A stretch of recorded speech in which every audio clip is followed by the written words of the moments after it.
Lipid প্রোফাইলের রিপোর্টে triglyceride বেশি, এইটা আমরা এখন খুব কমনলি দেখতে পাই। অনেকেই আমাদের জিজ্ঞেস করেন যে কোলেস্টেরল, এলডিএল সবই তো নর্মাল আছে, শুধু ট্রাইগ্লিসারাইড বেশি আছে, এটাতে তো কোনো সমস্যা হবে না। আসলে এটা থেকেই সমস্যা শুরু।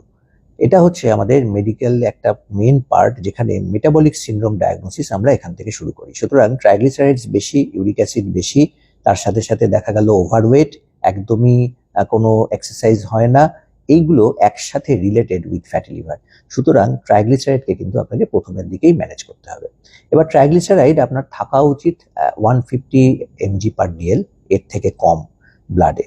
এবার এটা করতে গেলে আপনি কি করবেন? প্রথম কথা হচ্ছে আপনাকে ডায়েট মেনটেন করতে হবে। ডায়েটের মধ্যে আমরা যেটা বলি যে আপনি চেষ্টা করুন যে একদম রিফাইন্ড কার্বোহাইড্রেট অ্যাভয়েড করতে। রিফাইন্ড কার্বোহাইড্রেটের মধ্যে ভাত, মানে সাদা ভাত যেটা পড়ে, পেস্ট্রিজ বা হোয়াইট ব্রেড, হোয়াইট পাস্তা, এগুলো আপনি কম খান বা অ্যাভয়েড করুন।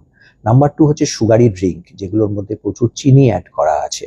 এক্সট্রা চিনি খাওয়া বা এক্সট্রা কোল্ড ড্রিঙ্কস, আইসক্রিম, কোনো সোডা জাতীয় কোল্ড ড্রিঙ্কস, এরকম জাতীয় জিনিস, এগুলো একদম অ্যাভয়েড করুন।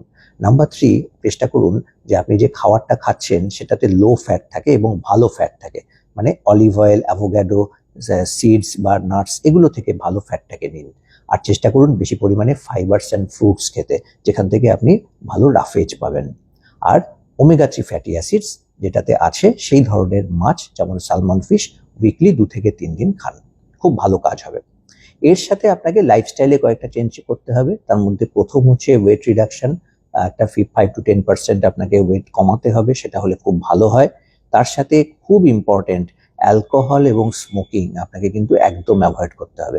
অ্যালকোহল, স্মোকিং যদি আপনি অ্যাভয়েড না করেন, তাহলে কিন্তু আপনি কিছুতেই ট্রাইগ্লিসারাইড কমাতে পারবেন না, এটা কিন্তু মাথায় রাখবেন।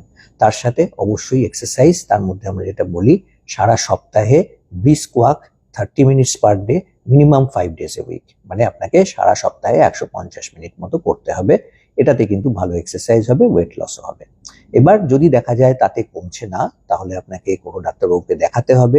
সেক্ষেত্রে আমরা অ্যাটরভাস্টাটিন বা ফেনোফাইব্রেট জাতীয় ওষুধ দিয়ে থাকি, এবং দিয়ে আলটিমেটলি ট্রাইগ্লিসারাইডটাকে কমাতে হবে, এইটা মাথায় রাখবেন। সুতরাং ট্রাইগ্লিসারাইড শুধু আইসোলেটেড বেশি এসছে, কিছু হবে না, কোনো সমস্যা নেই, আপনি লাইফস্টাইল চেঞ্জ করছেন না, ওষুধ খাচ্ছেন না, এরকম করবেন না, তাতে কিন্তু ক্ষতি হতে পারে।